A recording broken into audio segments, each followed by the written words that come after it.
All right. Hi, everyone. So tonight I'm going to tell you my MST story, but like in video form, because I think every time I've ever told it, it's been like in writing or pieces of it have been in an interview format. So tonight I'm going to actually tell my story, interact with you guys, and also like I just don't want to talk about politics tonight because literally that's all we've been doing around the clock.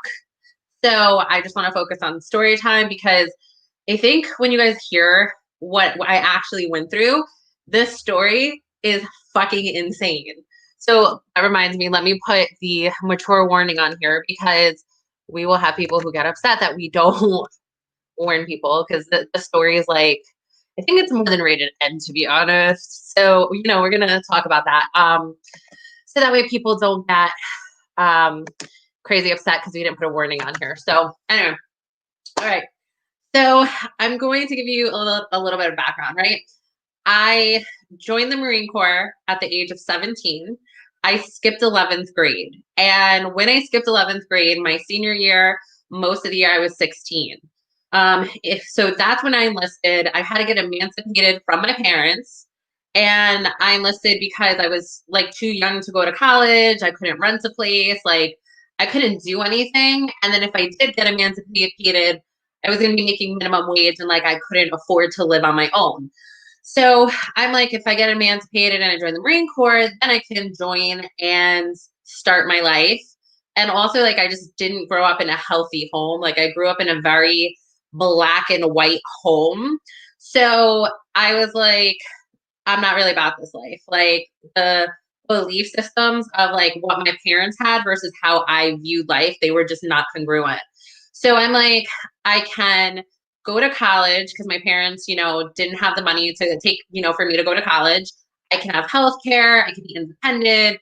I'm going to serve my country, like all that good shit. And I thought at 16 years old, I was making a responsible adult decision.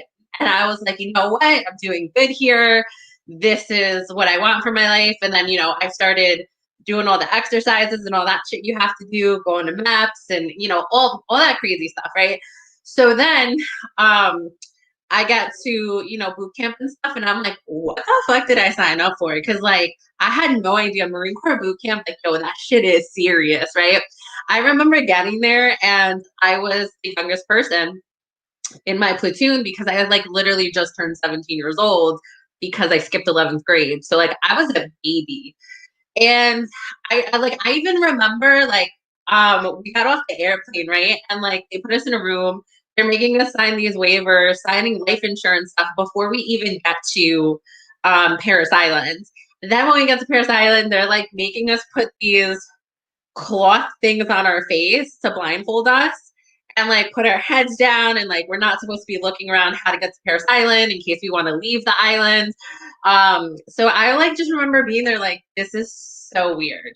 And then, all of a sudden they get the whole yellow footprints and like they start like before you even get off this bus, the drill instructors, like the DIs come on and like they start screaming at you to get on these yellow footprints. And you're like, and like, so you're taking off your blindfold, right? Because like you arrived. And the driver, which is another Marine, tells you that you arrived. And then all of a sudden, like, we're taking our blindfolds off and there's these DIs coming in and they're like, get on your footprints, get on your footprints, come on, recruit. And like they're in your face and you're just like, whoa, I don't know where I am. I just like flew on a plane here. I don't know what's going on. And like all of a sudden I'm having like crazy anxiety. And then I'm like, what the hell?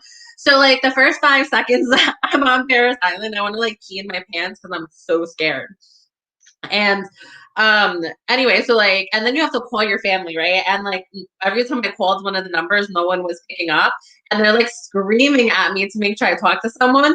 So I finally just like when no one was answering, I was like talking to that like a zero operator, and I'm like, yeah, I made it to Paris Island nice and fine, just so like the DIs would get off my back.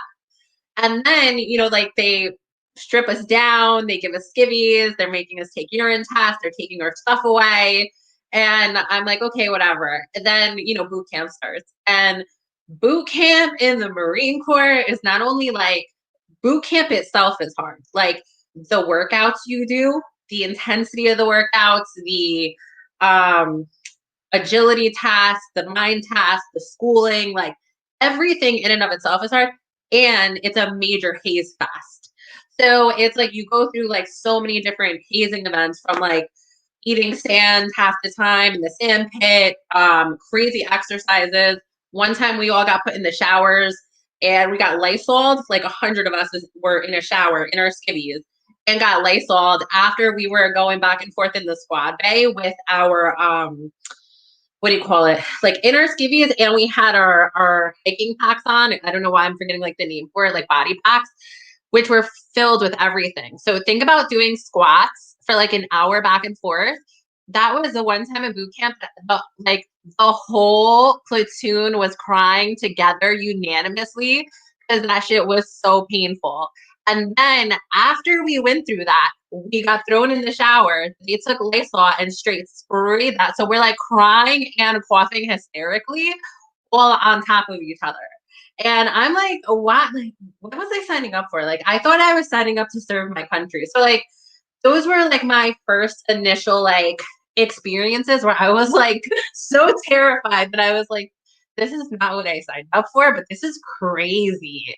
And then I was in during Don't Ask, Don't Tell, right? So one of the times I was taking a shower, I knew this girl was like dropped from another platoon. So like you have to hit targets all the time, which is also really scary. So like you have to hit targets like boot camp is like 3 months. Then you have 10 days off and then you got to go to MCT, which is like another month. So the whole process really is 4 months, but the first 3 months in boot camp, like you have phases that are 3 phases, each one lasts a month, even though boot camp feels like that shit feels like it's forever. And what ends up happening was like during that time frame, people get dropped. So in phase 1, phase 2, and phase 3, if you don't keep up, you get dropped if you fail the standards for any reason, or if like a medical injury happens or something like that, right?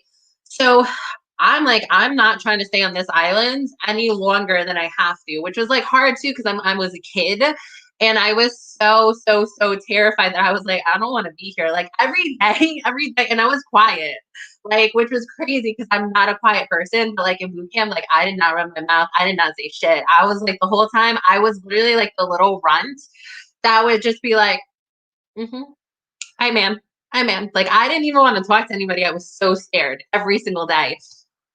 And so it was like, going through that whole experience, I was just like, every time like someone would get dropped or something, or like announce that they were, going to another platoon, getting dropped and staying longer, like every single time that came up during like a roll call, I was like, come on, God, I don't know if you're real or not right now, but like, I'm not trying to get dropped. I hope I scored. I hope I did whatever I had to do. Cause like, I'm not trying to be here. And there was like this one part that I was struggling with, which was climbing a rope. And like the whole first phase, I think they give you till, yeah, no, it's like by the end of first phase, you have to be able to climb a rope. And I've always sucked at that. So like I thought I was gonna get dropped. I don't know what happened the day we did the obstacle course, but like that day I made it. Like I'm telling you, like the all of boot camp, like I would finally make it. And I'm like, yes, I'm not staying on this island any longer. So like, then you also think like boot camp's going to be the hardest, and then you think maybe combat will be the hardest, right? Or like combat training, but that boot camp's going to be your hardest. You'll go to MLS school, it'll lighten up, and then like it gets easier, and like it's not like that, like not like that at all. So what ends up happening is like during Don't Ask, Don't Tell, this girl who got dropped ended up in our platoon, and I think we were in the last phase at that time, and she kept getting dropped for medical. So one day we're all taking a shower because the showers are together. Like you don't take your own separate showers separately. So anyway, during Don't Ask, Don't Tell, she got put, you go like a group of you go in the showers, at the same time because not everyone can fit. But like you're all naked in the showers together. And then the way the showers are designed is like the heads of the shower are in a circle. So like when you're showering yourself, you're facing other women who are naked.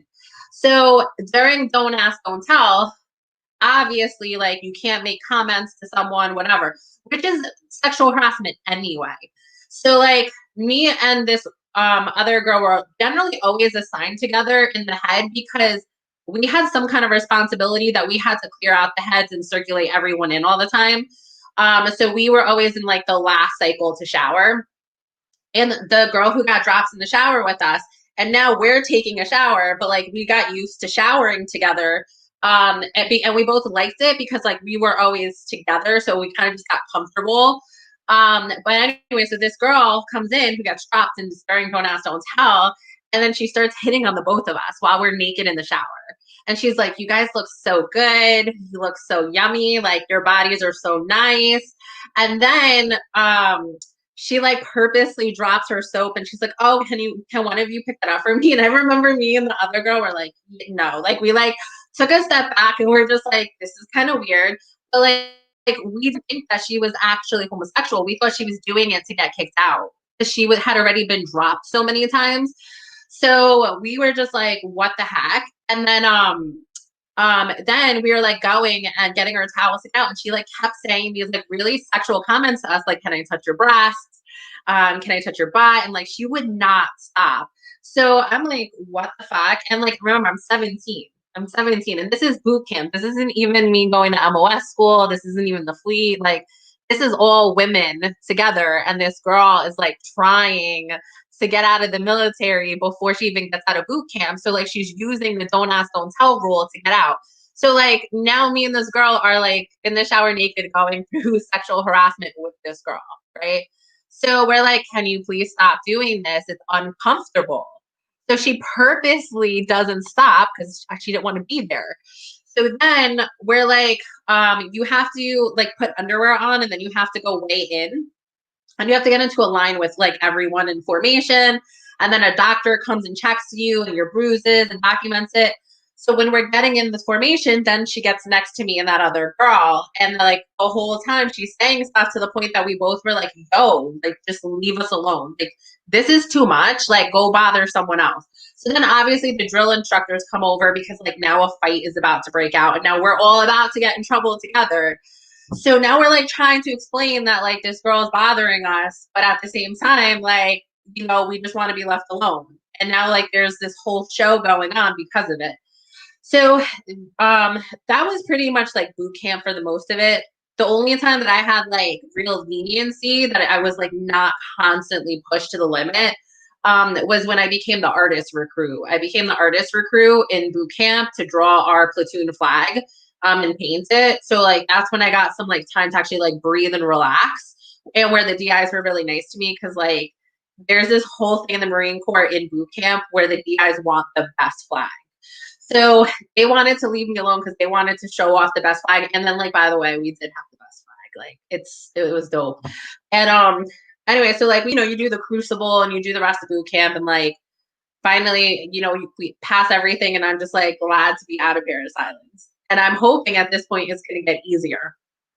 So I'm like, all right, I go whatever home for 10 days and then I go to MCT. Then MCT was the first time we were integrated with guys, and the amount of men to women's not a lot. And I was like not used to that because, growing up in New York, like I went to public school and everything like that. Everything was co-ed and 50-50. And it was like, it was just always like a normal thing.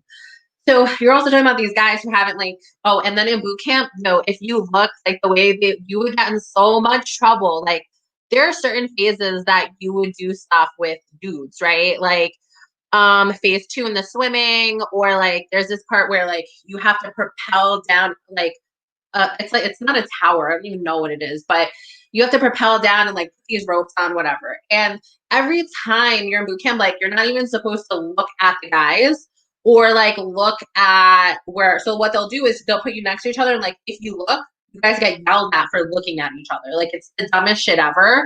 But that's what they do. So like one of the times too in boot camp, I'm at the end of like the line, the formation, and I don't know, I like look over and all of a sudden the drill instructor comes in. She's like, what do you like the guys?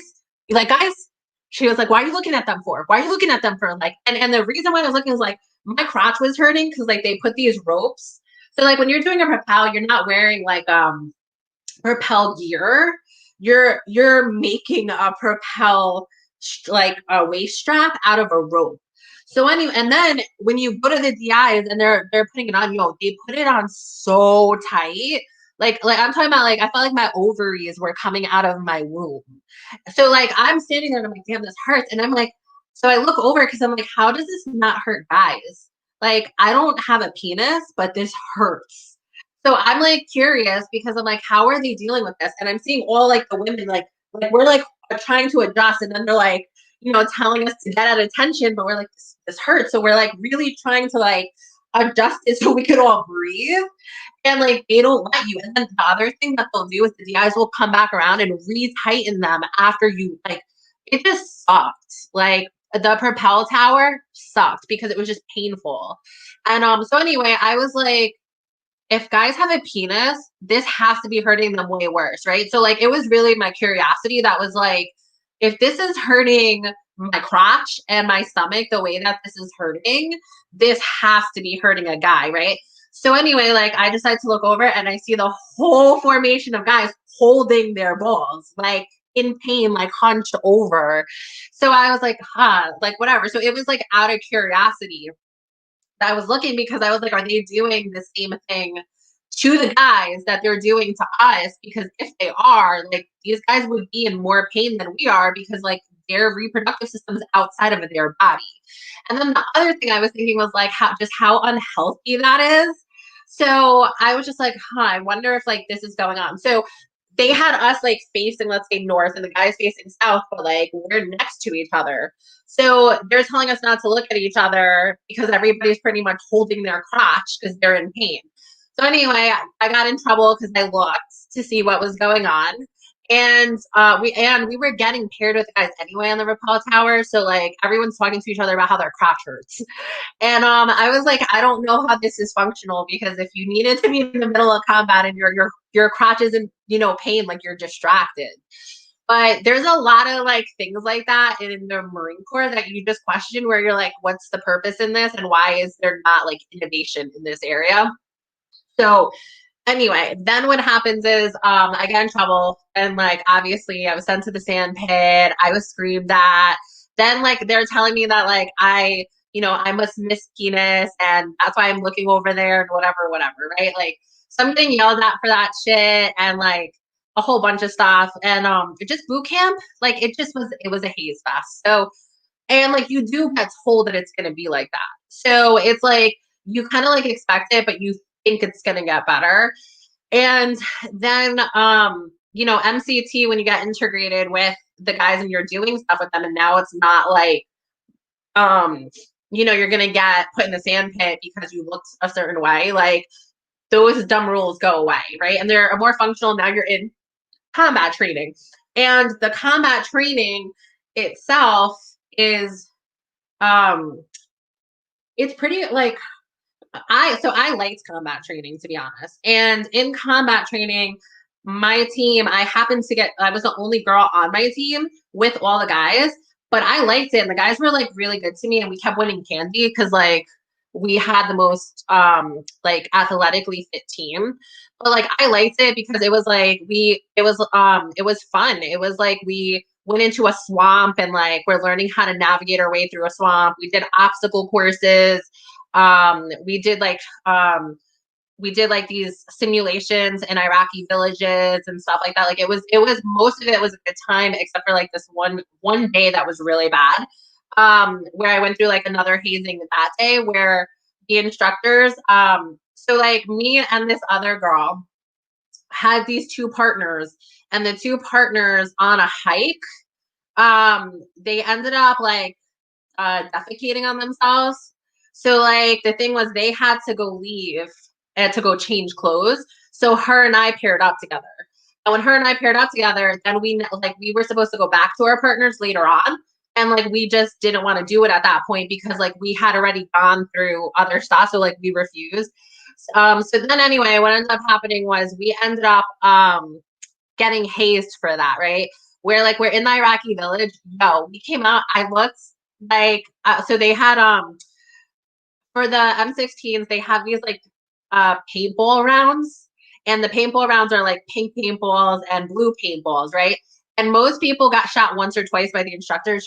We came out And like when we came out, I'm telling you, like, my body turned into a huge black and blue. I was just full of shots. We got shot, each one of us, over 100 times. And like this was because of a circumstance we couldn't control. We had to adapt to it. And by the time we were so far into the course, they wanted us to go back and catch these people up for a circumstance that had nothing to do with us. So we refused. So then we like, we came out, and when we came out, I'm telling you, like our camis were full of paint. So then, we got shot so many times all over our entire body that now like we're in extreme pain. So we're like crying hysterically. And now they're asking us what's wrong and why we're crying. And they're like, oh, what, you can't handle this? And like even the guys, when they saw us, they were like, holy fucking shit. And like it was I had like in my hair was pink and blue. Like everything was pink and blue. And then like taking a shower, oh my gosh, it was so painful because of the black and blues everywhere. So then the instructors, we get out the shower and we can barely walk, right? Because we're full of black and blues. And then we're doing this thing like everyone's getting chow, whatever. And they come to us and take these bags of garbage to tell us to throw the garbage out and like to go take all the garbage out. So like now we're in excruciating pain at MCT. They're telling us to throw this garbage out after like we're not in the physical condition to do this because they're still mad at us. And we just I don't remember like what happened in the in between. I just remember somehow we got to the garbage and started throwing it at the instructors, like because we got so pissed. So we were like crying and just started taking like ripping the bags open and just throwing it at them. And then the instructors picked us up and threw us in the garbage cans. So like this is MCT, right? So then like finally MCT is over and now we go to MOS school and I'm like, all right, it gets better. Like, you know what I mean? It'll get better. And then it just kept getting worse. And I was like telling you, it was a fucking nightmare. And also like I also was 17 years old, like I didn't know how to like defend myself or negotiate or be able to have these like important conversations of like, hey, I shouldn't be treated like this. Here's why. You know what I mean? Like I was also, just 17 and I would be like, you know what, fuck you and leave me alone. So it was a hard situation to deal with. But then like, we go to MOS school. Fast forward. So here's where the crazy shit happens. So this is where I go through at this point, this is where I go through my first experience with MST, but that was crazy. So we get to MOS school, and now we're transferred to an Army base because the school for NBC, which is now Seaburn, was at Fort Leonard Wood, right? So go to Missouri. I'm going to a school that's going to be a year long for NBC. And I go to the class or whatever, and I'm the only girl that's in this class. And out of 100 and something men, I'm the only girl, like the only woman. And then like the thing was, when we get there, they kept doing this thing that like really pissed me off. So they would be like, everyone, Marines, we want to let you know that Mendez, she's only 17 years old. Marine Corps standards, it's rape if you touch a child, like statutory rape, you're gonna go to jail forever, leave her alone. And like they would say this all the time. And like what would then happen is like these guys would constantly chase me. And like I also didn't have like the boundaries and conversations to be able to defend myself. Like I didn't have any of those skills. So I didn't know how to like respond properly. And then every time I would go to someone who was like in my chain of command of like, how do I deal with this? I wouldn't get the support. So I felt like I almost had to like give in certain situations to be able to like feel protected and to fit in. And like, it was another shit show in and of itself. It was like being Kim Kardashian without any bodyguards, and like a swarm of people are always around you and always like violating your space 24/7. And like you just don't know how to respond to all that stimulation in a healthy way, right? So anyway, what ends up happening is I start dating someone. And then a huge fight breaks out. So I start dating this one guy, and when I start dating him, these like other guys that liked me ended up in a fight, and then this fight turned into a massive fight with over 100 people. And then I would go back to like my MLS school, and my instructor would yell at me for that, being like, in all my 20 years in the Marine Corps, I've never seen anything like this where men are fighting over women to this extent, over one woman. Like, why are you guys doing this? Right. And then he would like constantly call me out. And then they would go back to like our formations and stuff and then be like, Mendes is only 17 years old. It is statutory rape. Like, if you do this, and then like it was this cycle all the time, every single day. So it got really annoying. Now I'm dating this guy. I'm still dealing with all this other shit because I'm getting pointed, like getting like outed and like secluded every day. Like for some reason, it was like me being a 17-year-old girl in the Marine Corps. Like it was always a problem. So anyway, then what ends up happening is while I'm dating this guy, him and I are dating now for like a couple months. And he keeps asking me to send him like a nude photo. And like I had never done that. And I had like a Motorola flip phone, like, you know, everyone else at that time. So like texting with images was like brand new. So anyway, he was kind of like eventually he talked me into it and I was like, fine, whatever. So I sent him like a naked photo of me in my barracks room. And those pictures came out like black and white because they were like bare. You could do black or white or colored, but like colored still almost looks black and white. So then I was like, whatever, I'll send it to him. He gets it, he loves it, he's happy about it. He has it in his phone, and all of a sudden, a couple of days later, I'm coming out of MOS school, and we had gotten like our full body gear. We were doing like the VX chamber, so we were doing training, and we were having like really like late long days. For the schooling because for like they made us do these drills with the full body gear of how we had to put it on and off within a certain amount of time. So anyway, we had finished doing that and I was like finally going up to my barracks and all of a sudden like the normal ritual with all these guys coming up to me happens and they're like, Mendes, look what I got on my phone. And I'm like, what do you have on your phone? You know, and they're like, I got to make a picture of you. And like, now they're all showing this to me. And I'm like, whoa. I'm like, how do all of you have this? And they're like, actually, like all of the Marines on this base have it. And I'm like, what do you mean that everybody has this? Like, I didn't send this to everyone. So now I'm trying to go find my boyfriend because I'm like, hey, I'm about to break up with you and I'm about to fucking go at it with you. So then I go find him. And then he's like, I was looking for you. He was like, these guys took my phone. They took your picture. The phone doesn't have a password or anything. And they're like, they started sending it to each other. I didn't know about this until a little while ago. So now I'm like, I don't know whether or not to believe him. And I'm just freaking out, like freaking out. And so now I'm like, we're finding these guys because I need to know the truth, right? And all of a sudden we find the guys and like, boom. So my then boyfriend literally just starts fist fighting the two guys and this fight starts breaking out.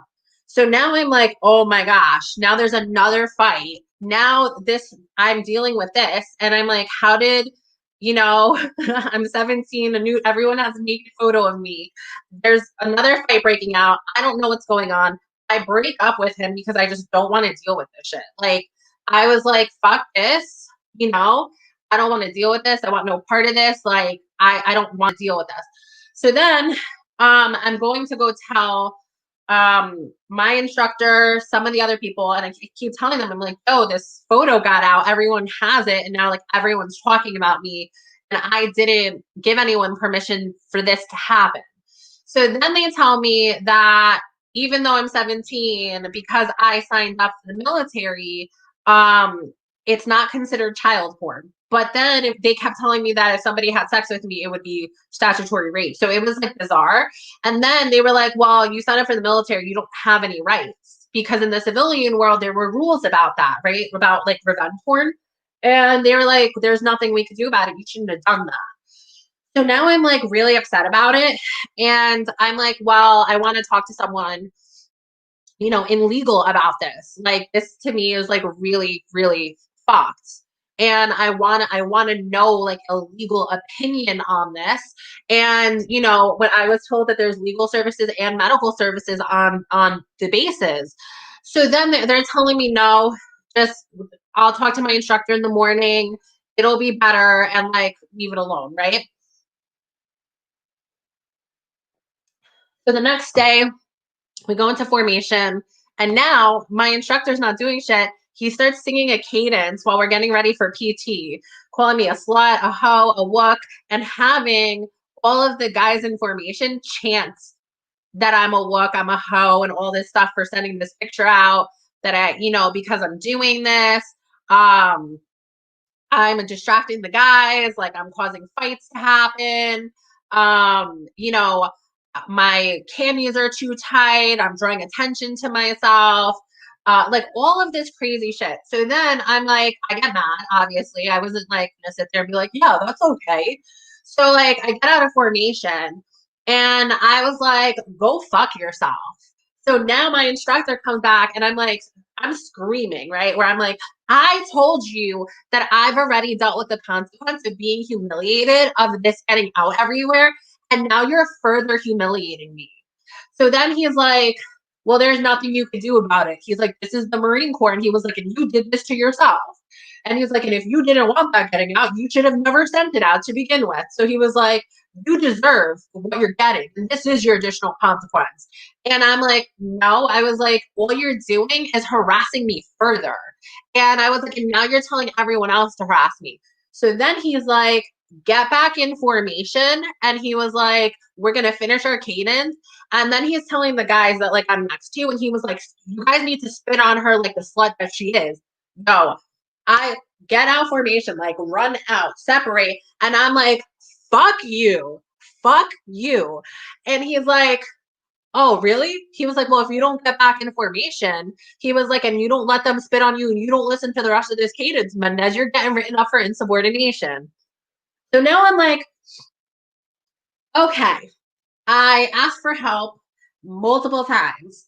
I asked for like the resources. I asked to go to legal about this. I asked for you guys to do something about this. And all it's doing is getting worse. And now you're telling me that spit on, that called a how a slot, a look, and everything else, a walking mattress, whatever, we're getting written up for insubordination. I'm gonna get written up for insubordination. So I was like, fuck you, write me up.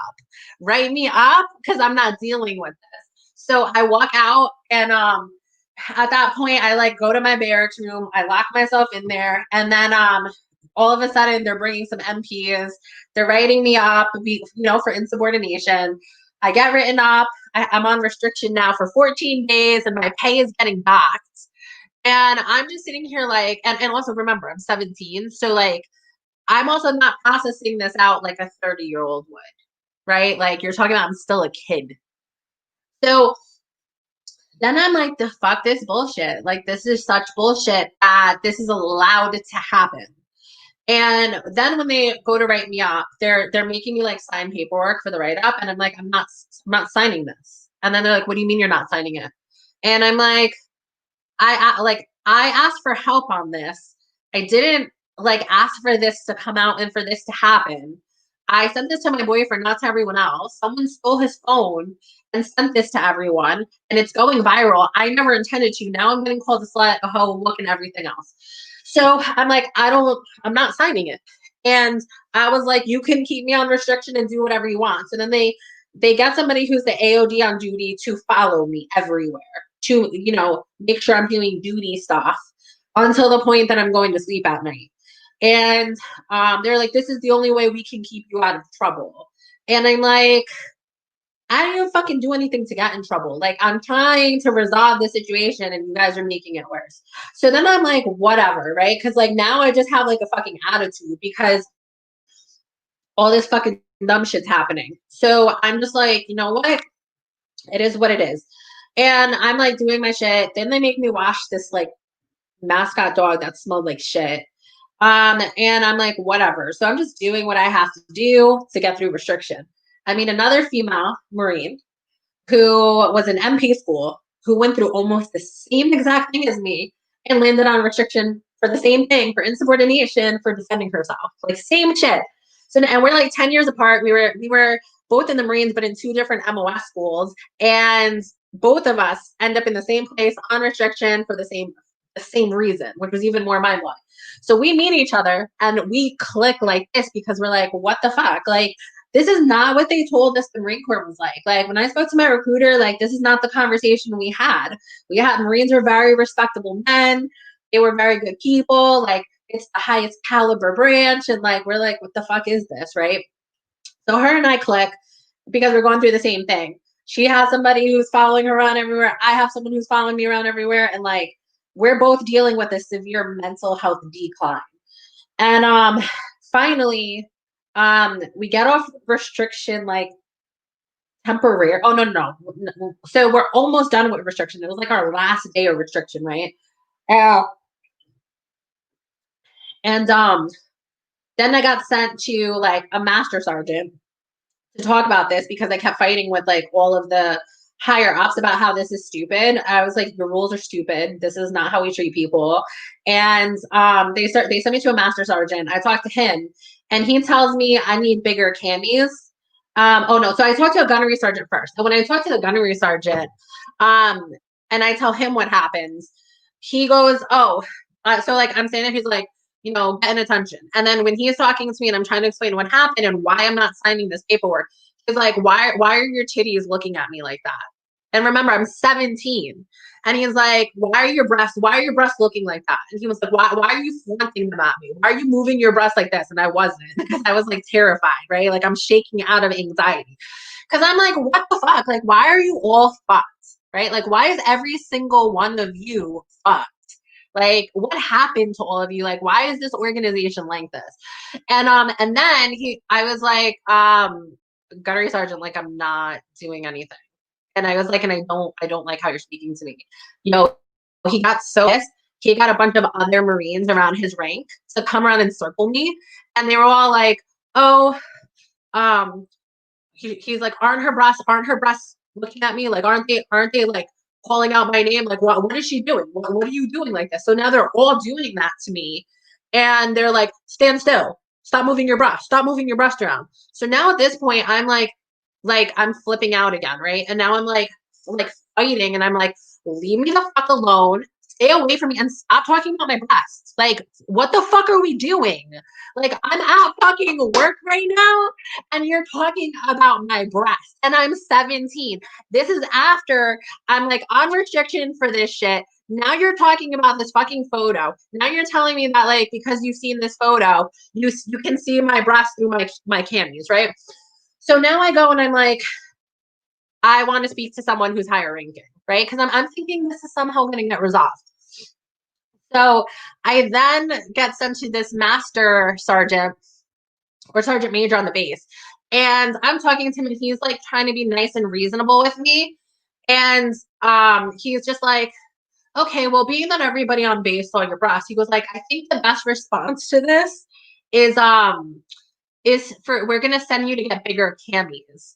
So they put me on a bus to go to the uniforms to go get like 2 sizes larger in my clothes, thinking that my clothes would resolve the problem, like that my camis would resolve the problem. Instead, all my clothes were falling off because they weren't the proper size anymore. So like it didn't resolve anything, and all it did was like further humiliate me and further put the blame that all this was happening to me. And I was just like, this is so crazy. Like how fucking stupid every single one of these men is. Like, I was like, how are they even procreating? Like, how do you have a wife? Or like, how do you have a daughter? Like how have you made it through life with women?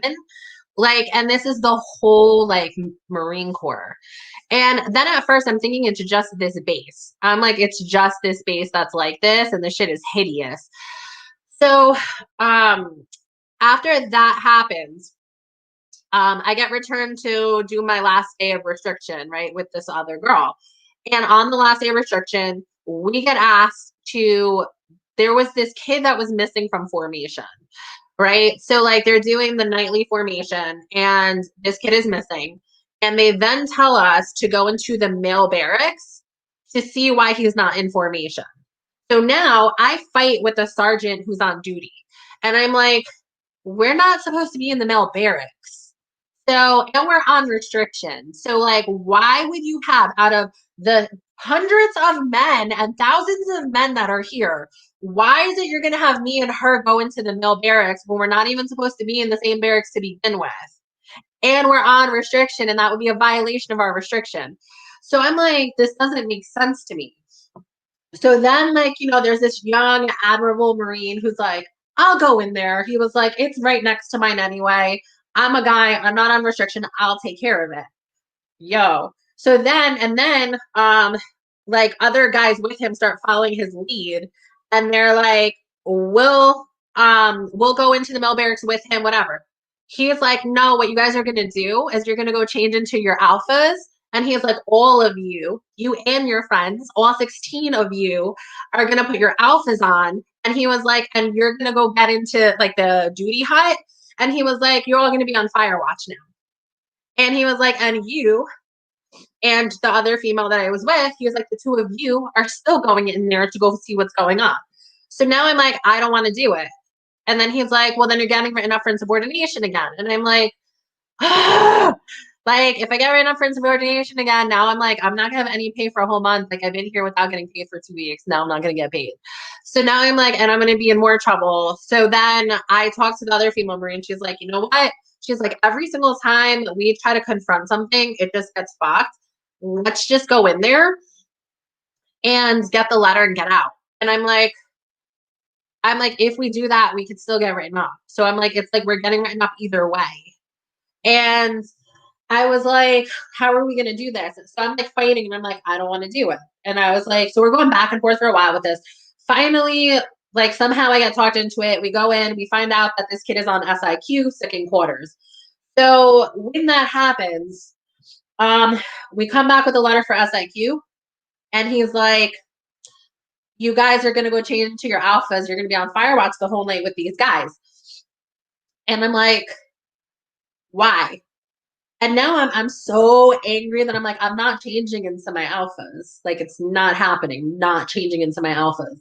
And he was like, yeah, you are. He was like, or you're getting written up. He was like, you weren't supposed to go in the male barracks.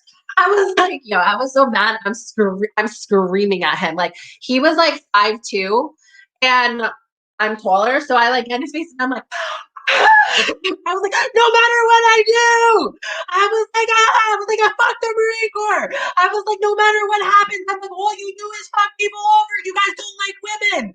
So I'm like flipping the fuck out because at this point, like, I had a fucking breaking point.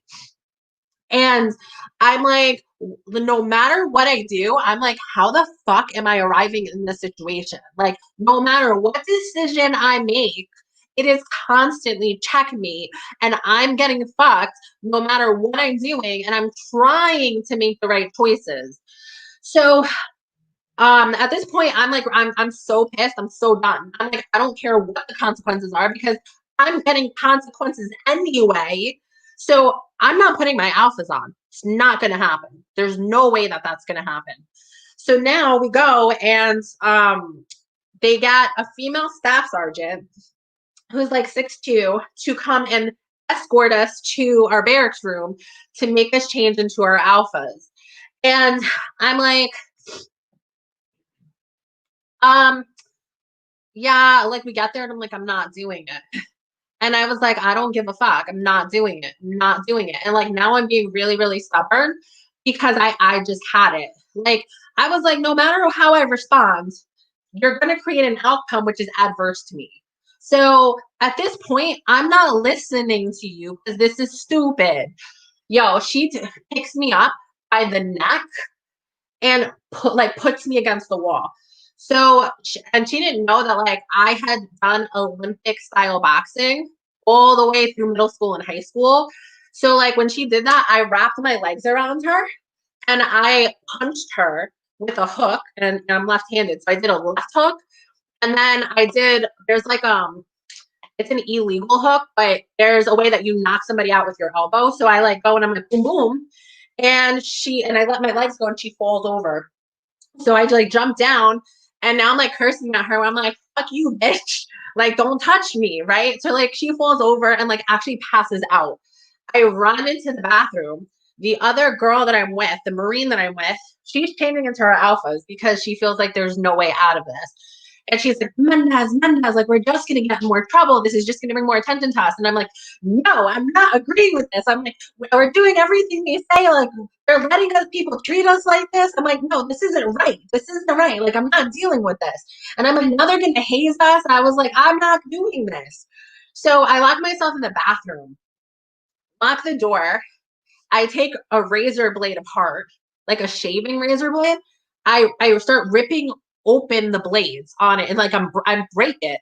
So when I get the blades apart, I don't know why I did this, but I wrote like, and I did this deep in my arm. I cut my arm and I wrote, I can't breathe. So now I'm still not opening the door. And now the staff sergeant, is up and coherent. And now she's like, open the door, open the door. I'm like, I'm not opening the door. Then I get this idea where I'm like, I'm going to take some of these razor blades and I'm going to wrap them up in tissue and put them in my camis pockets. And I'm like, any other motherfucker touches me, like, I'm going to slice them. I give no fucks at this point. And so anyway, at this point, they're like, you have to come out. We're going to call the MPs. We're going to restrain you, whatever. So I'm like, whatever. So I come out. And when I come out, my arm is profusely bleeding. Like, it's just straight, like the whole thing is just blood running down my arm. So obviously when I opened the door, she's freaked the fuck out, right? She's like, and I'm like, don't touch me. I'm like, don't tell me to put alphas on. I'm like, and don't come near me. I was like, I have razor blades on me. And I was like, I will fucking slice you. I was like, if you think that getting punched and knocked the fuck out was bad, I was like, I don't care that you're 6'2". I will slice you. I was, like at this point, like, I was like, what are my options? So now she's scared and she doesn't want to say anything because now at this point, think about how this story is going to go down if this escalates, right? Like, we were trying to haze her, and she refused to be hazed, locked herself in a room, cut herself. You know what I mean? Like, this isn't looking good. So now she's like, all right, just stay in your camis. Let's just go back. Just come back with us to the hut. We need to get you medical attention. So I'm like, fine. Like, I obviously need medical attention at this point. So I'm like, all right, but I'm like, but don't touch me. And I was like, and stay away from me. Like, stay away. And I'm like, and I had my hands in my pocket with the razor blades because I was like, at this point, I trusted nobody. So they're bringing us back. The other girl I'm with, she's in her alphas. I'm not. And when we're walking all the way back to the hut's just bleeding. Like my arm is just bleeding all the way back to the hut. So like there's blood spots everywhere. And then we get into the duty hut and my arm is still bleeding. And then all of a sudden the sergeant sees and he's like, what happens? Why aren't you in your cami? So now they go into another room to talk about what happens. And when they go to do that, they come out and I'm like, are you letting me go to medical? And they're like, no, here's an ace bandage. So they were like, put the ace bandage on and wrap your arm up. They're like, you're not going to medical. And I'm like, all right, whatever. So like they throw the ace bandage to me because they knew that I had the razor blades. And I wrapped my arm up, but obviously I didn't get the treatment I needed. And the wounds were so deep that scar took like 2 years to heal. Like, I can't breathe on this arm for 2 years. And so I put the wrap on, the ace bandage, and then obviously it just bled through before it started clotting. So it was like really disgusting. And then what ended up happening was they were keeping me separate because like the duty hut had like 4 to 5 rooms in it. And they kept me separate from the other Marines, the other like 16 males that were on duty. They had the other female Marine go into the duty with those guys, and they were doing like rifle manual or brooms and shit. They kept me separated, and then they're like having me do squats with the general orders. They're trying to figure out how to get these razor blades away from me. And they're like trying to tell me that if I miss any of the general orders with my squats, that they're gonna have me like take my clothes off. And I'm like, I'm not taking my clothes off. Like, it's not going to happen. And they're like, well, you need to at least strip down to your skivvies. I'm like, I'm not stripping down at all. I'm not taking my clothes off. Like, that's not going to happen. So then, um, they have somebody who's watching me. The sergeant comes back and he comes back with like a little pistol on his belt and then like comes up to me from behind and is like, if you don't take your blouse off and take your pants off, he was like, we're gonna have a problem. So now at this point, I'm like freaking out and I'm like, because I know they want these razor blades. And also now he's trying to use more force with me. And now I'm like, I'm not having this. So anyway, he like comes behind me and I like feel the pistol on my back. And I'm like, holy fucking shit. So now I'm like, okay, what am I gonna do? So I'm like unbuttoning my top blouse for my camis. And then he was like, well, I need to check you, right? So he like starts to feel my breast out at that point. Cause I don't know if he knew where I had the razor blades or not, but then he's like starting to touch me. And then like I realized he's not even looking for the razor blades, right? So now I'm like, stop touching me. Like, stop touching me. And he's like, why are you talking back to me? He was like, I have a weapon on me. So now I'm like, fuck this. So I was like, I took like the blouse or whatever and I like threw it like on him. And then I just ran and I ran out the room and I ran into the other room where everyone was. And I was like, everyone's like, what the fuck's going on? Right? Like, cause now they see these other guys see the ace bandage on me. Then my blouse is gone. Like, I'm freaked out. So I go and I lock myself in the bathroom and I grab the other female Marine, bring her with me. We lock the door, we lock ourselves in a stall, and I'm like, we have to get the fuck out of here. I was like, we're gonna die. I was like, we are going to die. I was like, this is insanity what we're going through. And not even 5 minutes later, home dude comes and kicks down the bathroom door. Legit kicks it down. And I was like, so, and we're in the stall, and then like breaks the stall down, and then he brings when he couldn't because it was metal. He got the other male Marines to jump on the stall too to break the door. So not only is the bathroom door broken, but the stall is broken. So her and I are like, what's going to happen when the command comes back from this weekend and sees that all this happens? Like, how is she sliced up? Like, why do you have this pistol? Why is this door broken? Why is like it was bizarre. So then he gets us out of there, puts us in another room, tells us to clean that room, whatever. At this point, like we went through this whole experience. It's a more than 24 hours. We have not slept and we have not eaten anything. So what ends up happening? In the middle of us cleaning that room, I fell out. Like I passed out and then I fell asleep after I passed out because my body physically couldn't take it anymore. And when I fell asleep, I like fell out on the floor. He came in the room and there's these metal chairs because it was a classroom in that area the duty had that he told us to hit. He picked up the metal chair and threw it at me while I was sleeping. So now at this point, I'm like, I'm livid, like beyond livid. So I like wake up and I don't wake up like scared and nice. At this point, my fight instinct is so strong. I like woke up like a rising fucking beast. I get up and I'm like, I get up, I run up to him, I like take the razor blade, and I'm like, fuck you! I was like, fuck you! Fuck everyone! I was like, and I like get right in his fucking face. And I'm telling you, that guy was like gonna shit himself. Because at that point, he didn't come in the room with the gun.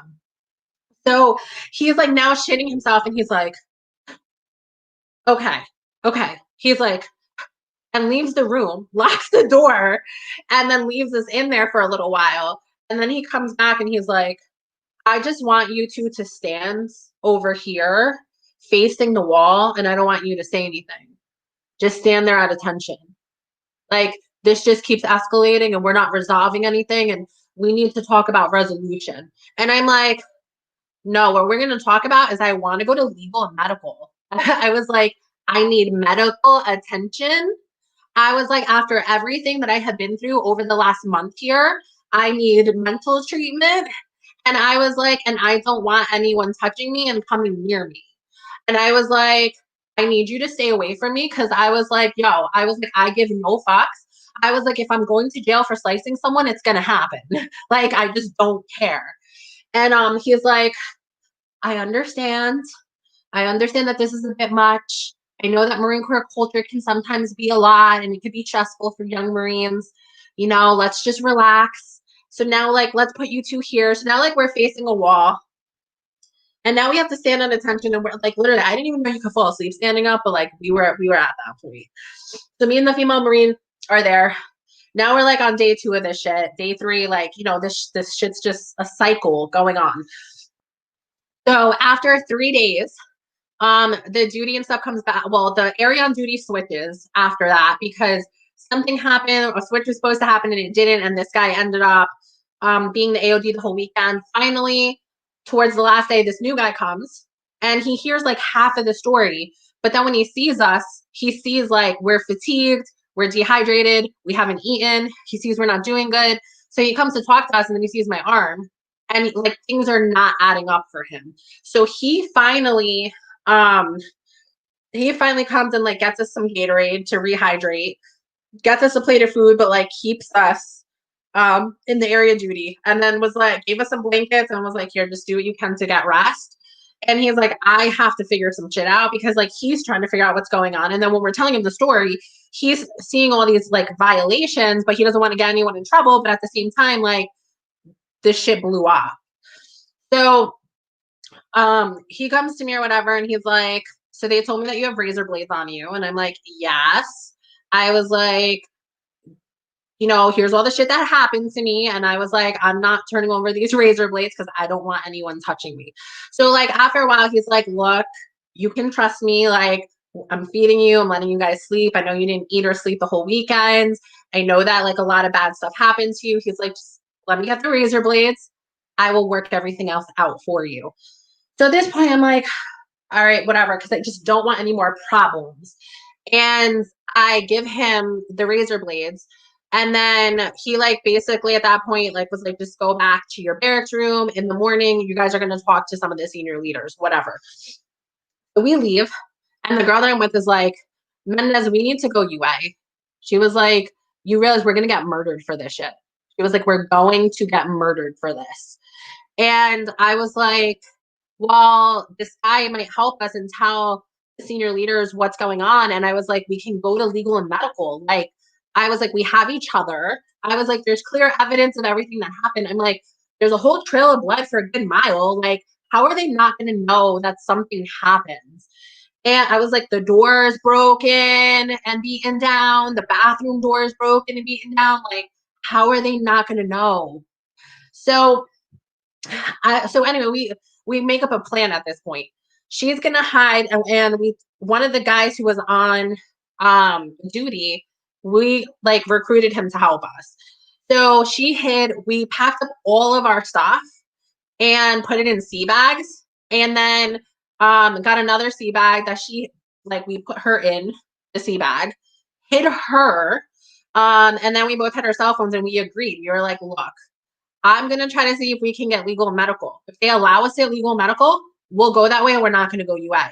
But if they deny me legal and medical, we're going to make sure that we remain separated. So after this happens, we can find each other and jet together because we can't jet one or the other by ourselves. Like we're going to need both of us to survive this. So I was like, let's stay in contact. Let's not, you know, tell them what's going on, whatever, but like, let's stay in contact on our phones. So, what ends up happening is like while all that's going on, you know, the next day I'm like, I want to go to legal medical, right? Like that morning when all these higher ups get back, they go and they're like, oh, okay. So they put my name on a board, like they're gonna let me go. They bring me in a room and it's like an interrogation room. And when they bring me in the room, they then start using interrogation tactics. And they're like, look, you know, we heard about what happens. It was just a misdirection of guidance. You know, the culture here in the Marine Corps, we're tough people. And like, sometimes we get out of control and we handle things in a tough way. And I'm like, that's great. But like, am I going to legal and medical? Like, that's what I need. And they're like, well, you know, we just want to talk about this. Like, a lot of times we like to keep these things within the command. This is part of our culture. I understand that this could be a little rough at times for young people, but this is whatever. And I'm like, no, this doesn't make sense to me. Like everything that you're saying is like worse abuse than what I went through in my house growing up. And you're telling me that this is the culture that I signed up for the next 5 years of my life. And this is what I'm going through in the first year. Like, no, I'm sorry, but like, I will kill myself to blow my mind out of this misery before this happens. So I'm like, I'm in a position right now where I'm either going to commit suicide, I'm going to get murdered. So those are the two options that I'm pretty sure are on the table. Is if I can't get what I need to survive, they're probably going to kill me because I'm trying to report this. And if I don't make it to the point that I need to, then I'm going to have to kill myself because I can't survive this. So I'm like, yo, I got to go UA. Like that's my only option is to go UA. So at this point, I'm like texting the other female Marine and I'm like, yo, this isn't going well. I was like, I'm gonna, talk to them a little bit more. If this doesn't work, I'm gonna just tell them I agree with them. I understand. And then when I leave here, I was like, you're gonna call a taxi and we're gonna bounce. So what ends up happening is I'm in the room and they start bringing in like higher and higher ups to reiterate this message. Then they bring in the staff sergeant who choked me and the sergeant that I just went through all this bullshit with. And he's like, I'm really sorry. I'm a nice guy. I know I'm only 23, but I've been in the Marine Corps and, this is the culture. And I know sometimes it gets hard and rough and I'm really sorry for how intense that was. I could have been nicer to you guys. And I know you've dealt with some other stuff, and I just want to let you know I apologize. It was just, I got these orders from the gunny who was fucking talking about my breasts. He was like, I called and asked what we should do. And, it was just really a misdirection of guidance that I got from this guy. And then the staff sergeant starts coming and telling me the same thing. I'm like, oh, fuck no. So now I'm like, this dude needs to come in here. So I was like, I want to hear him say that he was the one who gave them these orders to do this shit and gave them the permission to do that. So now he comes in and he's like, well, I'm sorry at how the outcome came. I told them to be a little bit rough on you guys so you would learn your lesson and not keep getting yourselves into trouble with all these men on base. He was like, but things just got really, really out of control. And he was like, I didn't authorize that. And I was like, yeah, like you didn't authorize a guy to come at me with a gun. Like, you know what I mean? Well, they're telling me that you told me that you're the one who told them to do whatever they had to do to get us in check, to put us in line, to make sure that, this doesn't happen and that we behave ourselves, right? And at that point or whatever, I'm like, I want to talk to another higher up, right? So this keeps going. They start bringing in people with like crazy ass chevrons, like shit's and shiny as fuck. And everybody's just, it's a misdirection of guidance. This is the culture. As women have it harder. We're here to toughen you up and build you up. And, this would happen if you were in war. This would happen if you were in combat. And I'm like, women are not even fucking allowed in combat. And I'm like, so you're telling me that you're preparing me for something that doesn't even exist yet because it's not even allowed. And you're telling me that like I deserve to get like treated worse than the men do and be based on my gender specifically. And that because that's the culture, I deserve that because I was born a woman and decided to enter the military. Like none of this is making sense to me. And then I'm like, there's no rights here. There's no protections. And like there's no women's rights in the military. Like this is crazy. And anyway, so then they're like, okay, well, we think this is the best solution, whatever. Like there's just, we're just going to keep it in house. We're going to make sure that there's reprimands. We're going to make sure it doesn't happen again. But we want to make sure that, you're on board with what our game plan is to resolve this. And I was like, yeah, sure. I agree. So they're like, okay, so you're not going to go to legal and medical, right? And I was like, okay, I won't go to legal and medical. And now I'm hitting up this girl and I'm like, call the taxi, call the taxi. I was like, I'm about to leave here. I was like, I just told them that I won't go to legal and medical. I was like, the fact that they denied us, I was like, yo, we are going to get murdered. I was like, it's going to happen. So I was like, we have to go UA. And so finally I like convinced them. And this is like a whole nother like 15-hour day that I was like locked in this room getting convinced not to report. So then I leave the room and I'm like, yeah, I'm gonna go to chow hall and get food and whatever. Like I'm starving. And I go straight to that. And they also were asking me where this girl went because technically she went UA and they sent people all around to try to find her and they couldn't find her. Like they had them searching all of the rooms everywhere. So they're like, do you know where she went? And I'm like, I don't know. Like I told her I wanted to go to legal medical and she didn't want to. So like she's gone.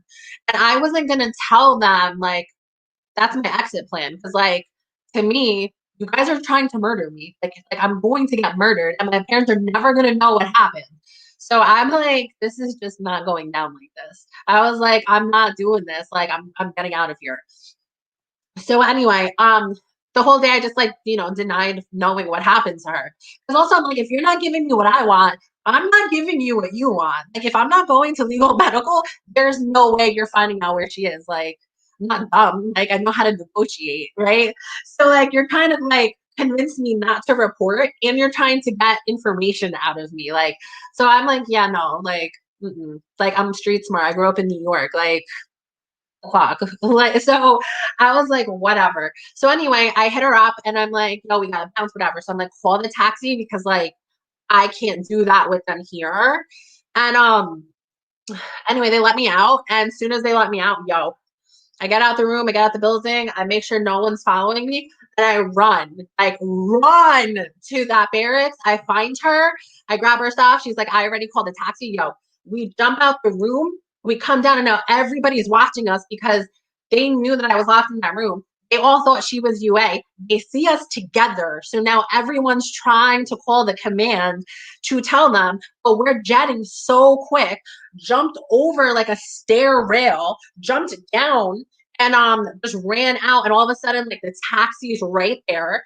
We open the trunk and we're like telling the guy, like, put us in the trunk, put us in the trunk. And he's like, what? We're like, just put us in the trunk with the stuff. We'll explain to you when we get out these. So he's like, whatever. So he puts us in the trunk, puts the bags over us or whatever.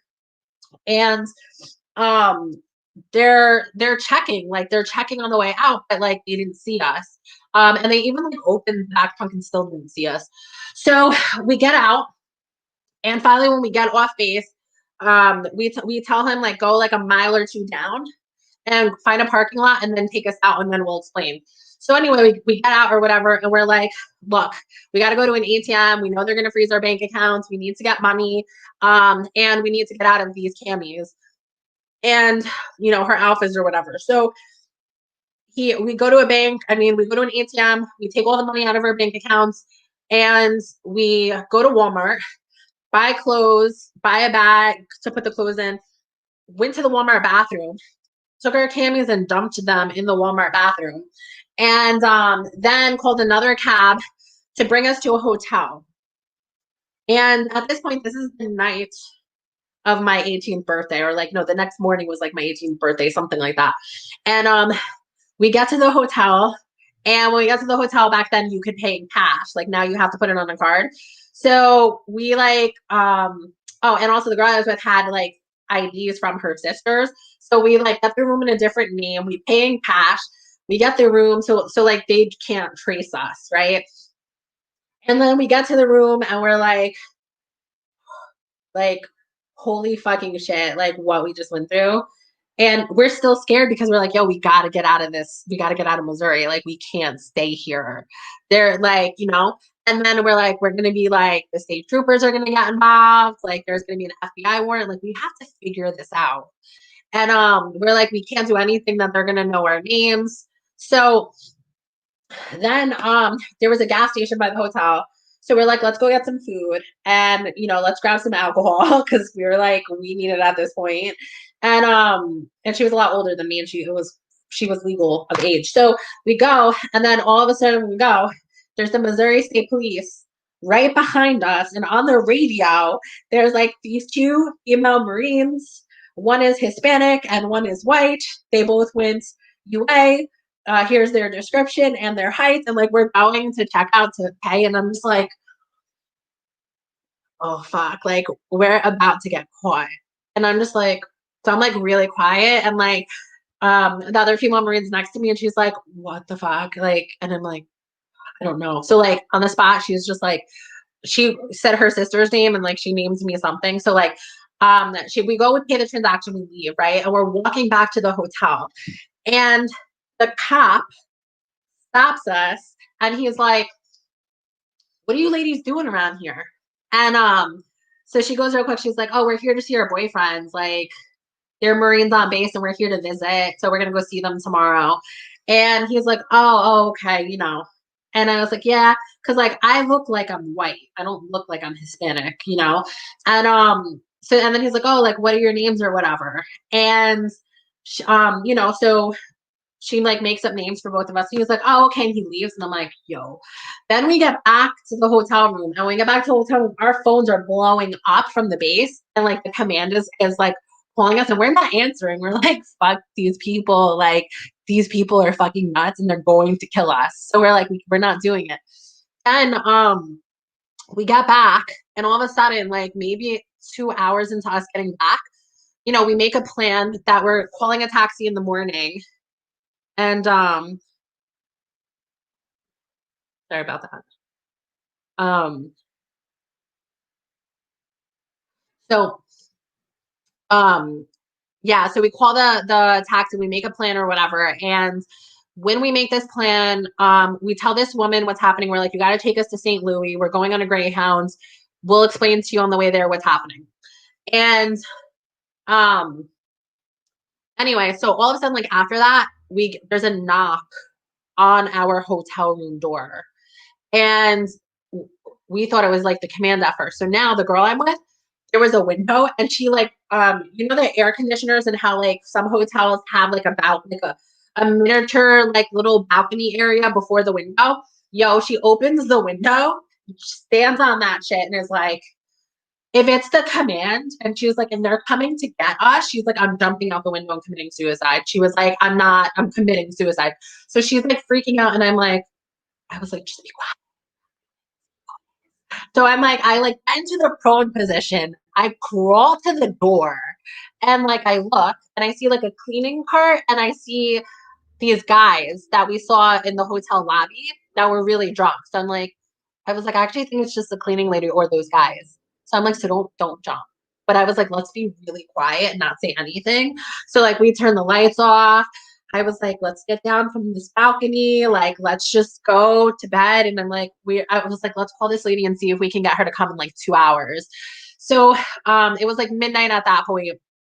The woman's like, yeah, but you know, I want extra money if I'm going to be coming at 2 in the morning and then taking you like 4 hours on a drive. So we're like, whatever we got to pay you, we don't care, you know?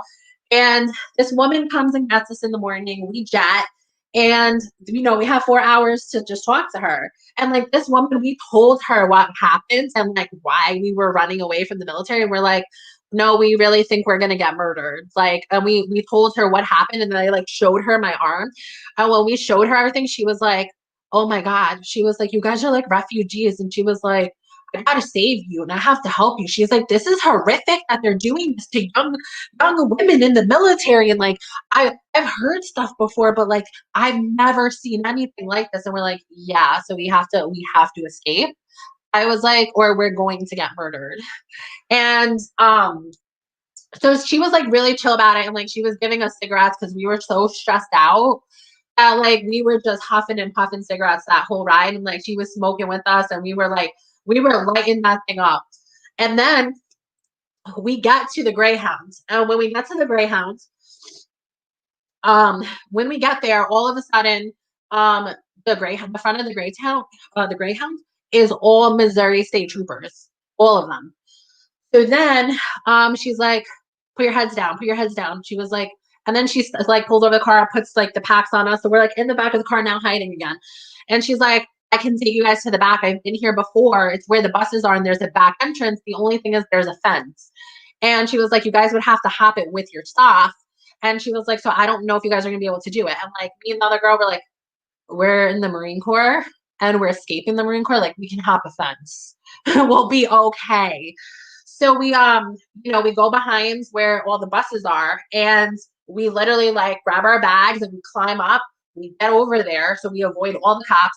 We walk in through the back entrance. We pay for our tickets and we see them in another area like checking people's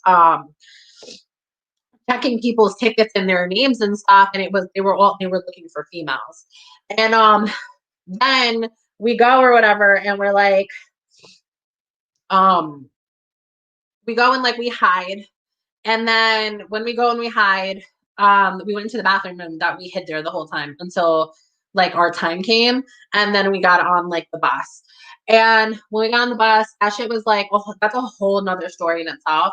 A lot of people with mental health issues and like schizophrenia talking to themselves on the bus, people like doing dope on the bus, like that was a whole thing in and of itself. But finally we get to um oh, and then so we used MySpace back then because Facebook wasn't like really a big thing. But what I was doing on Facebook is I was documenting everything that happened. Like I was putting everything on like only me and I was posting everything so it had a date and time of how everything was happening. Because I knew I was like, I need timestamps for this shit. Like no one's ever gonna believe this if I don't have evidence for this. So, and I was like in the military, like manipulates evidence.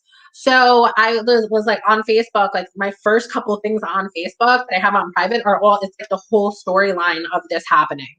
And I'm documenting stuff on there, but then we're using Facebook and like on Facebook, we're telling the military that we're going to California.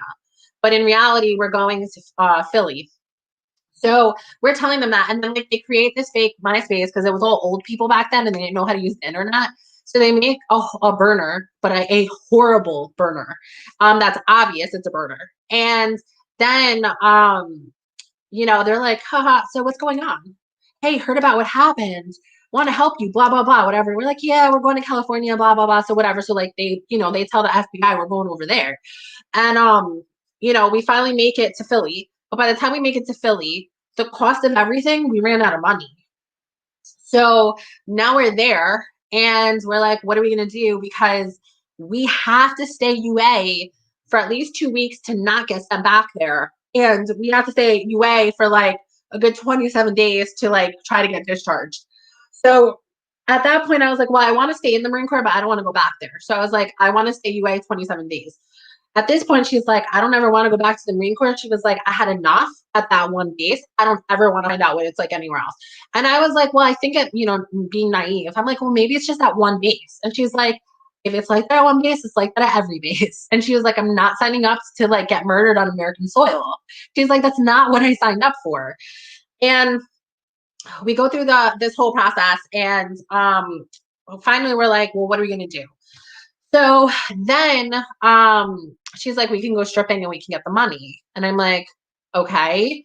So then we go stripping and I'm like, and by the way, I was like so terrified to do it. So like then this guy is there. He's like, here's some heroin. It'll sniff it and it'll help you not be nervous. So then I'm like, whatever, like if it'll help me not be nervous and make money, like I'm going to do what I have to do at this point. I'm not fucking going back there. Like I'm not going back there to get murdered.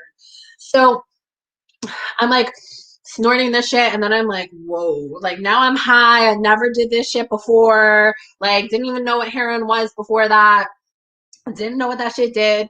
So now like I get on stage and I'm like stripping and now I'm like feeling the vibes because I'm high as hell and I'm like whatever. And I made money. These old guys are asking for lap dances and stuff. So like by the time I'm done, an hour later I got like $600 in my pocket. And I'm like, this will get me to New York, this will get me home. So, and will get me to survive, for another 20 days or whatever. And then when I was like looking at the tickets and how much it was going to cost for me to get to New York at that point, it was going to be like another $300-$400. So I was like, I don't really have enough.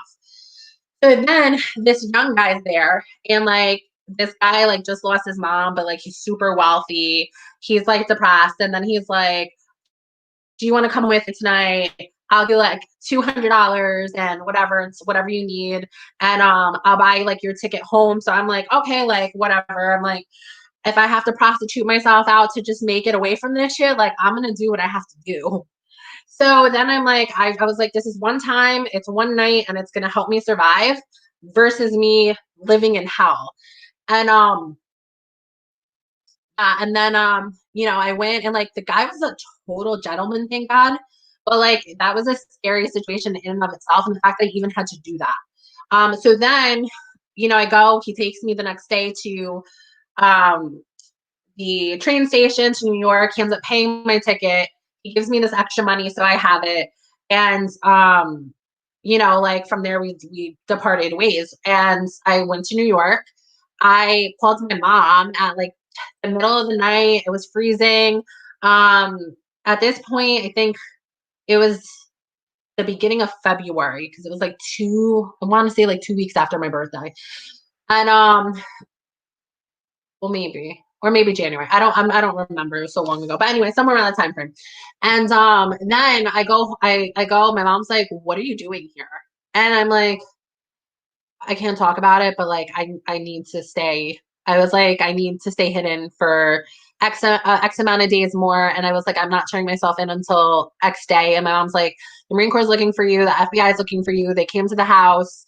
You know, they're asking questions. And I'm like, don't bring me to the house. Like, hide me somewhere. Found like a safe house. I literally like hid there. My mom like didn't understand what was going on, but my mom knew something was up because like I was a straight A student. No matter what adversities I did, like I was the one who thrived, whether it was sports, whether it was school. Like I've never had an adversity that I hadn't been able to actually work out. So like, and the fact that I was like so terrified, I was like, Mom, like you don't understand. Like I can't. And like she was trying to ask me what happened, but like I couldn't even verbalize it because the shit was so traumatizing. I was like, please, whatever you do, just don't tell them. And then my mom is like, Janelle, you're like, she's like, because my mom's Puerto Rican, right? So she's like, Janelle, you serious? Like, you having me lie to the FBI and everything? Like, what if I go to jail? I got your brothers and your sisters. Are you serious? And I'm like, no, mom, you don't understand. Like, I was like, I'm gonna die. Like, that's all I can tell you right now. It's like, I'm gonna die if these people find, like, they can't find me. So then I'm like, my mom like still doesn't understand what's going on, and I'm like, Mom, I'm telling you, like, I'm going to die. And I was like, these people are gonna kill me. So then my mom is like, oh my gosh, well, we have to figure something out. Because now my mom realizes like this is life or death. And also like she has my siblings. So she's in this crazy situation of like, how do I save my daughter and how do I not lose my other kids? So then I stayed hidden, and then my mom's like, you have to promise that you're gonna go back on this day, whatever. And I'm like, that's when you can turn me in and I will go back. I was like, I want it to be 27 and a half days because I was like, 27 and a half days is UA. They can only NJP me, but they cannot send me back to that base. I was like, they have to put me somewhere else. I was like, or they have to separate me. So I was like, I was like, I want to go somewhere else. So then, you know, the day comes where I turn myself in, and they're like, "Oh, do you want to go back to base?" And I'm like, "Fuck no." I was like, "I'm not going back there." It was like, so then they're like, "Well, we have to send you to Marine Corps headquarters because they have to figure out what to do with you." Then I go there, and when I got there, it's they're mad that I was UA for 27 and a half days because day 28 is desertion, which means you get a bad conduct discharge. And they couldn't do that. And then 27 and a half days is UA, which is only an NJP. And they're so pissed that they want to discharge me, but they're not in a position to do that. So anyway, now we're trying to work out like a reintegration plan that I do on the job training or I switch MOSs, whatever. Then they're trying to do drug tests on me and the whole nine and whatever, whatever. So then I'm there and now I'm doing like Firewatch on the job training. And I'm there for like maybe a week. And while I'm there, one day I was doing Firewatch. So like I come back to the barracks, I go to my room to get ramen noodles. And when I go to get ramen noodles, I'm on my way to the bottom floor to this common room to get to warm my ramen noodles up. And this guy is like, "Oh, you can come in my barracks room. I have a microwave." And I'm like, "Oh, okay." So like this corporal. So I go in there with him. There's all these guys that are drinking. And I'm like, "Oh, okay, whatever." Like I'm having my ramen noodles. And they're like, "Do you want a shot, whatever, to drink with us?" So I'm like, all right, like I haven't had a good experience so far, and like I haven't had a chance to just like hang out with people in a playing field where I'm just hanging out with people. So I was like, okay, I'll eat my ramen noodles, I'll have a shot, and then I'll go to Firewatch, like whatever, you know?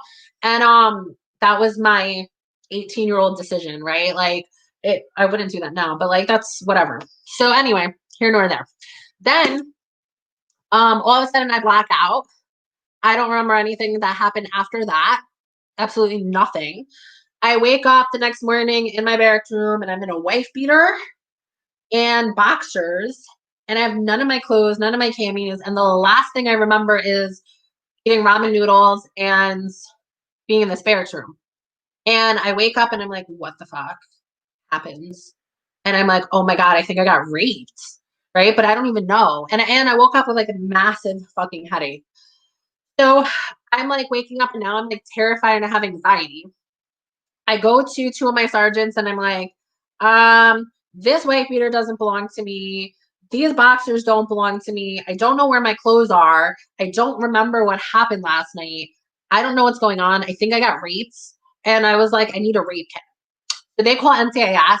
NCIS comes, grabs me, takes me to a hospital. They do the rape kit, comes out positive. Then they do a toxicology report, comes out positive. I have 5 different sleeping pills in my system. None of them I'm prescribed. Then, they confirm everything. I get back to base. And when I get back to base, I get arrested for underage drinking. And in the Marine Corps, that's still an NJP. It's not an arrestable offense. So now I go into, they're putting me in this brig in Norfolk, Virginia, because they didn't have like a co-ed brig or whatever. And when they bring me to Norfolk, Virginia, after I just got fucking raped, they come and they strip my clothes off of me. And, because they're now checking me in as an inmate when I don't even deserve to be there and I'm fucking traumatized.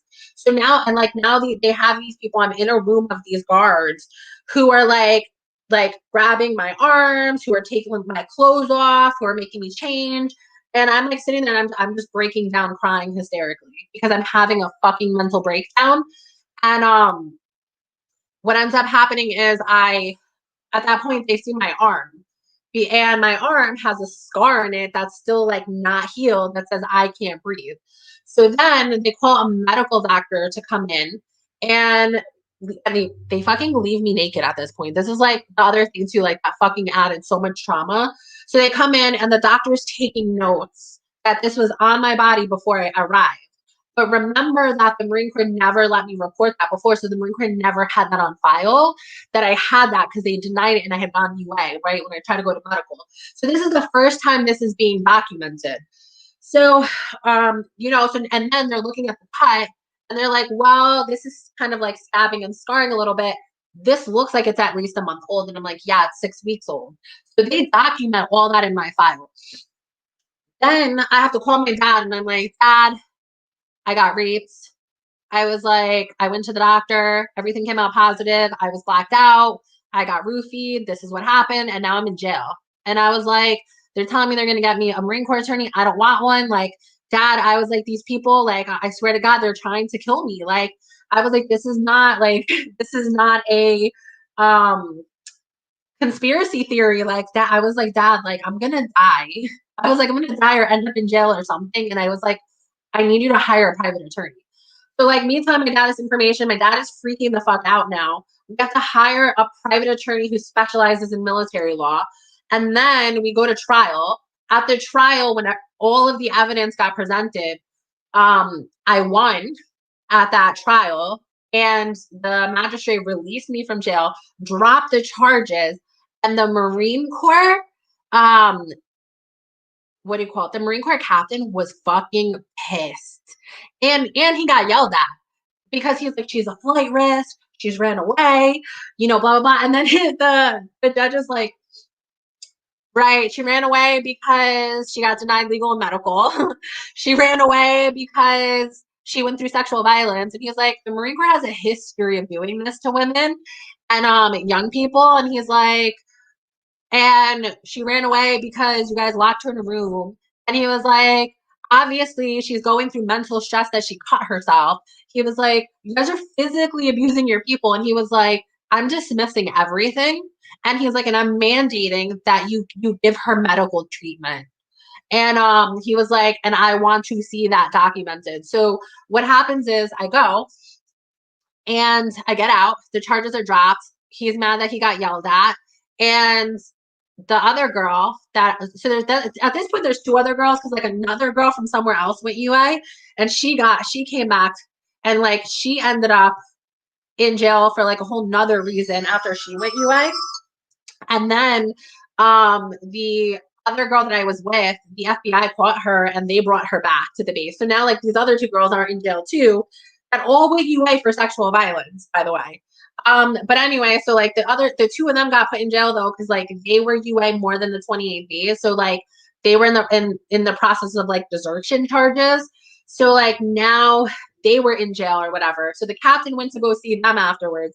And like he tells one of them, he's like, Mendez is really something else. You know, Mendez, I don't understand, you know, how she gets away with what she gets away with.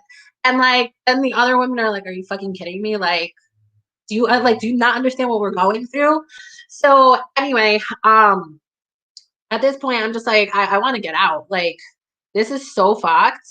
I want to get out. Like, I don't want to stay in the Marine Corps. I want nothing to do with the Marine Corps. I want to get out. And I was like, but I also knew that I had mental issues at that point because my brain was super fucked at that point. And like just the amount of trauma that I went through, I was like, I was having suicidal thoughts and I was terrified of everyone. And like I could not function. And they're taking me to medical. And then the lady at medical, this doctor is telling me I have bipolar disorder. And I'm like, okay. And she's like, yeah, you have bipolar. These are all symptoms of bipolar. Meanwhile, like they knew that PTSD due to MST existed. She knew what my file was. She knew that the judge, like why the judge mandated me to go there. And they did all that. I found out later on that they did all that to deny me medical benefits. So that was like a whole nother fucking struggle. Then my attorney fights with the Marine Corps, and the Marine Corps agrees to give me a general under honorable, so I would have my medical benefits, and I would be able to stay at the VA, and I'd be able to get like housing benefits and schooling benefits, and I would just be able to start my life after that. Yo, then I go sign my paperwork, and the Marine Corps gives me discharge paperwork that says that I have an honorable discharge, that I'm getting my benefits. I sign the paperwork. They have like a ton of DD-214s, and they're telling me to sign each one. I go and I take my DD-214. I go home to New York. I get to New York. I go to the VSO to sign up for benefits, and they're telling me my DD-214 is fake, that I have an other than honorable. And I'm like, what? So then I tried contacting the Marine Corps. I sent them certified mail. I sent them everything to, and I'm like, there's a mistake here. Nobody would answer me ever. Then I tried calling the Naval Review Board and sending them the information, and they kept telling me how to go to the commandants. And then I was like, nobody's answering me. And then when that happens, I then kept reaching out to the Naval Review Board. They're like, there's nothing we can do. You silted out. And I'm like, no, like I went to a whole fucking trial. Like, what are you talking about? I went to separation in lieu of trial. I went to trial. And I won at the trial. So I'm like, this doesn't even fucking make sense. And you're telling me you can't help me because of all these X, Y, and Z circumstances when I was put in jail and went to trial and won at the trial. Now you're telling me I never did go to trial. Like it was crazy. So they basically told me there was nothing that anyone could do to help me. So then at that point, now I'm out. I didn't know I was getting out. I have like no money. I'm broke and now I'm homeless. And then I end up living in a crack house. I start dealing drugs. I get on drugs. And now I'm fucking, homeless and shit. Then now I'm like at a point that I have to do what I have to do for survival. I'm trying to get a job and like $10, $12 an hour in New York doesn't do shit, especially part time.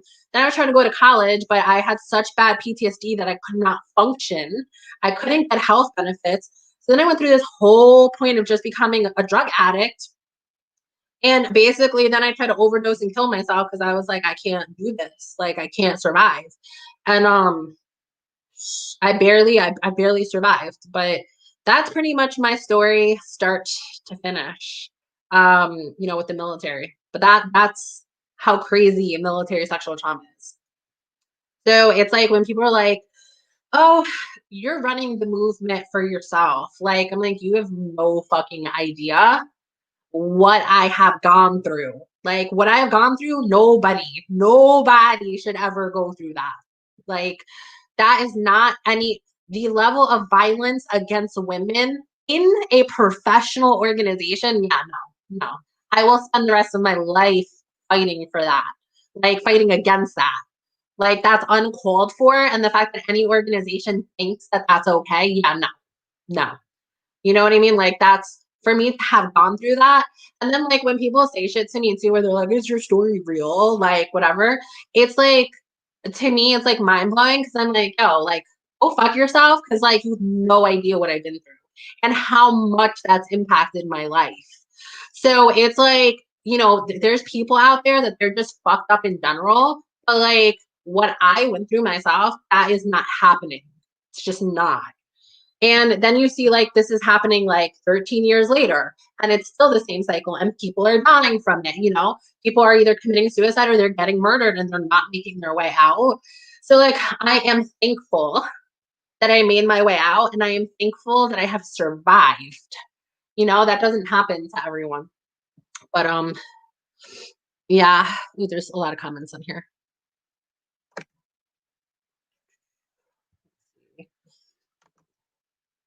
Yeah, it's been a hell of a journey.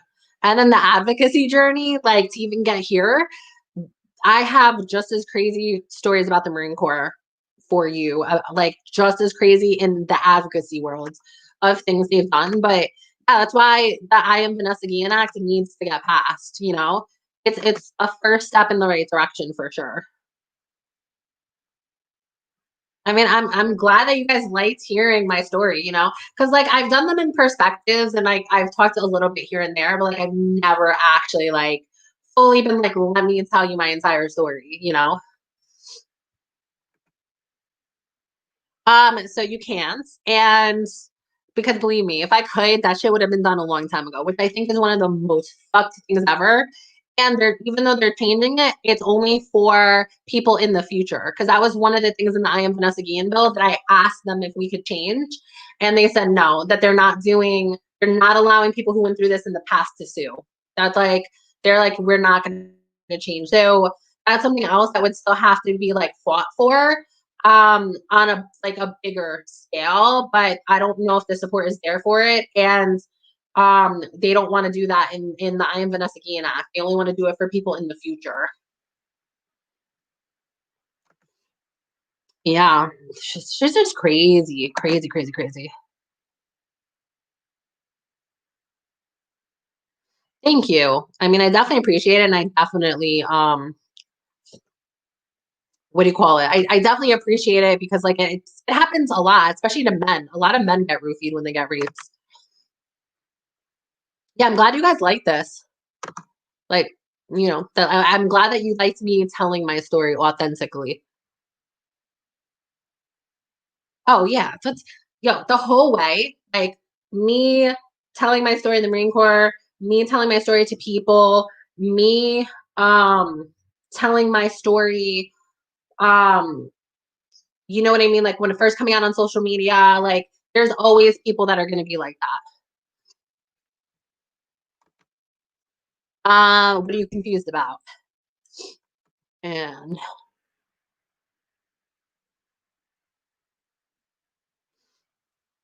well, yeah, because it's cultural, right? Like that's the way the leadership is handling it. Like that's what makes it so problematic. But yeah, it's traumatizing as fuck. Like to the point that it ruins people's lives.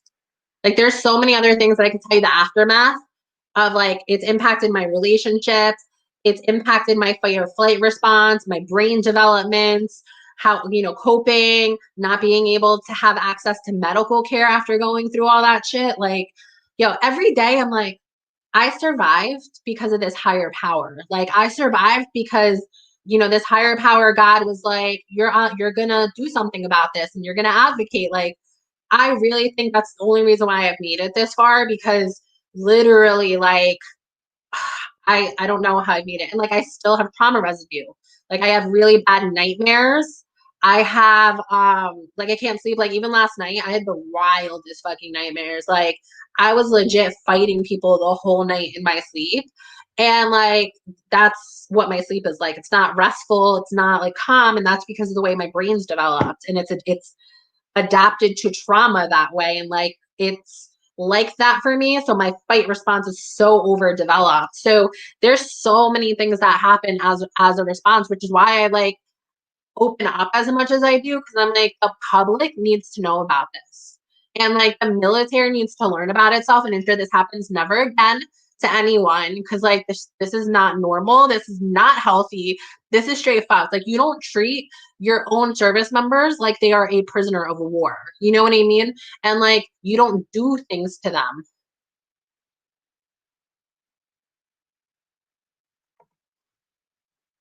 Um, okay, so in the past, you've given me the impression that you advocate for women to join the military, but based on um, okay, so let me just explain this. Um, what I've said in the past is that I would not do a boycott based on telling women not to join the military. And the reason for that is like if you're someone who's joining the military, 9 out of 10 times you're doing it to run away from an abusive situation. Also, the military, like I don't think the military is like, I don't think every single person in the military is bad. Like, I don't view the world as black or white, right? Like, everything's gray. There's good and bad inside of everything. And I think the military has a function in the United States that's necessary. And I think that there's young people that need to go into the military that feel that that's their calling and they deserve that opportunity to rise to the occasion and fulfill their calling. But there are issues within the military that have to get addressed and have to get fixed to ensure that service members are safe, especially on US soil. So the thing about it is like, I hope that that answers your question to put it in perspective. But what I was saying was like, I would not tell the movement to take a boycott position of deterring people from joining the military because you're boycotting, like you don't do a boycott towards vulnerable people who need to make that decision where it's like they live in a small town that has no economy, they can't do anything, and like college is not an option because we don't have college paid for everyone, and they're poor and they don't have money, and like jail and stealing, dealing drugs, or going to the military is their option on the table. So to me, it's like, okay, well, how do we resolve the situation? Make the military better, change the standards, fight for a better military culture, talk about these things publicly, right? Like everything that we're doing at MSTM, which is what we're doing to shift the culture. And like, that's what we're doing. So I feel like we're living up to our values. I feel like I'm living up to my personal values. And I think that we have to work to improve the military. Like that has to happen. There's no way we're not going to not have a military. Like all those multi-billionaires with all that money who are making money off the military, they're not like they're making off money off of imperialism. Like they're not going to dissolve the military. So at this point, we might as well force these people who are making profits off of vulnerable populations to ensure that they are safe and that they're making investments to ensure that people are safe. That's really how I look at it. Yeah. Aw, I totally appreciate that. It's been a wild fucking ride for sure. Like I can tell you that much. All right, I'm gonna wrap up because I've been on for almost 2 hours. Which I was not planning. I was like, oh, it'll be 20 minutes to tell my story tonight. All right, but I'll talk to you guys later. Enjoy the rest of your night because I want to call it a wrap for tonight. So take care, and enjoy your night. Be safe, and see you guys soon. Bye.